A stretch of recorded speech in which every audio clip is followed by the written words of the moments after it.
اسی لکھنؤ کے اندر 1500 سے زائد مکانات اکبر نگر کے اندر زمین بوس کر دیے گئے اور کہا گیا یہ امرت کال ہے۔ الحمدللہ الحمدللہ نحمده ونستعینه ونستغفره ونؤمن به ونتوکل علیہ ونعوذ باللہ من شرور انفسنا ومن سیئات اعمالنا من يهده الله فلا مضل له ومن يضلله فلا هادي له ونشهد أن لا إله إلا الله وحده لا شريك له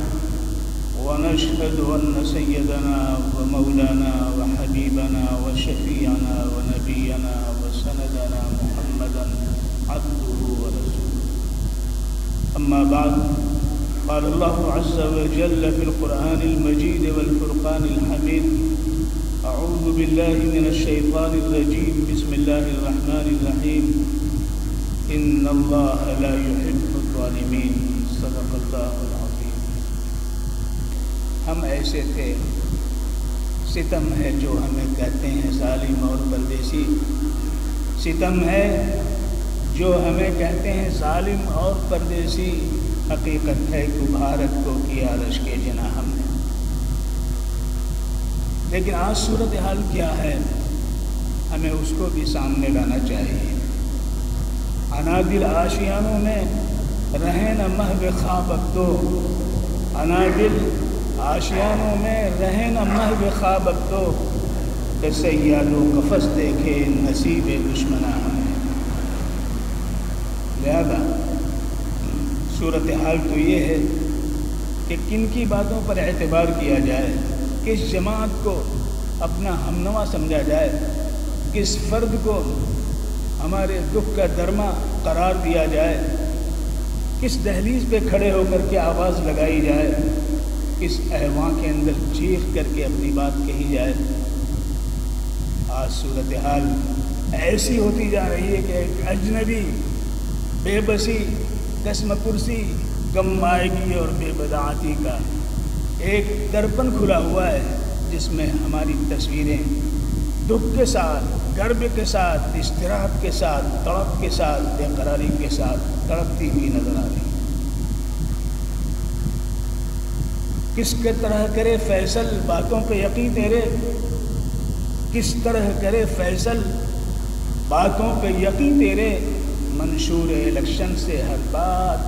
بار پھسلتے ہو، منشور الیکشن سے ہر بار پھسلتے ہو۔ جو جماعت بھی منشور الیکشن کو سامنے لے کر کے اقلیتوں کے نام پر، ہم مسلمانوں کے نام پر، غریب اور مسکین بیواؤں اور یتیموں کے نام پر اٹھتی ہے، لیکن جب اقتدار کے کرسی پر براجمان ہوتی ہے، جب حکومت کی باغ اس کے ہاتھ میں آتی ہے، تو ایسی صورت میں وہ بھول جاتے ہیں کہ انہیں کیا کرنا ہے۔